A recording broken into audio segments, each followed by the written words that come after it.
ওই দরদি, আমার আল্লাহ পাঠাইছে এই পৃথিবীতে, তুমি আল্লাহর কাছে সাজদা করো, এটাই তোমার কাছে। মুসলিম তুমি মানতে হবে তোমার কাছে, মুসলিম তুমি তোমার মানতে হবে তোমার কাছে। কোরআন আছে, কোরআনকে তো কখনো তুমি করবে না অবহেলা। হাত না থাকিলে মুখের মধ্যে ভাত উঠিবে একলা, কখনোই না, কখনোই না। তাই তো আমরা সবাই মিলে একসাথে এক কণ্ঠ মিলিয়ে ইসলামের বিরুদ্ধে যাবে যারা, প্রতিবাদ করব সবাই মিলে।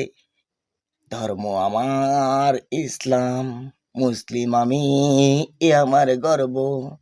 হই মুখ্য সূক্ষ্ম মানুষ আমি, মুখ্য সূক্ষ্ম মানুষ আমি, জান্নাতেরই ঠিকানাই আমার মায়ের পায়ের নিচে।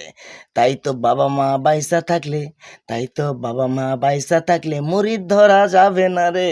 ওরে ভণ্ড মুরিদ তোদের বলি শুনে রাখ রে এখন, ওরে ভণ্ড মুরিদ তোদের বলি শুনে রাখ রে এখন।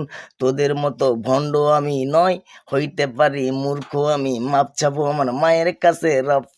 রবকে আমার মাই যদি বইলার দেয় রে, পারবি না তো কখনো আমায় ঠেকাইতে।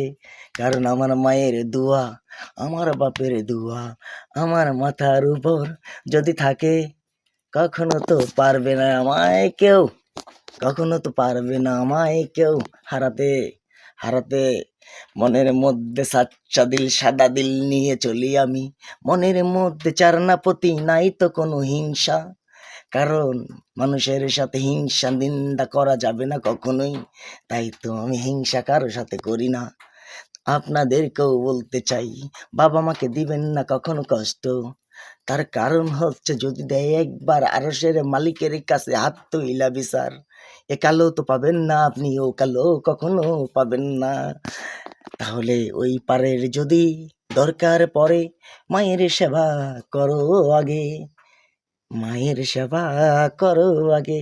যতই তোমার টাকা হোক না কেন পৃথিবীতে, 3 টুকরা কাপড় 2 টুকরা রশি, গরম জল দিয়ে গোসল তোমায় করাবে।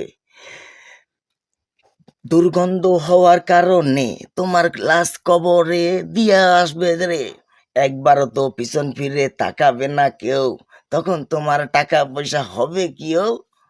ভাবছো তুমি ধন সম্পদ তোমার যার জন্য করলা তুমি বেইমানি, সেই তোমাকে ছাইরা গেল কেমন করে ভাবলানি?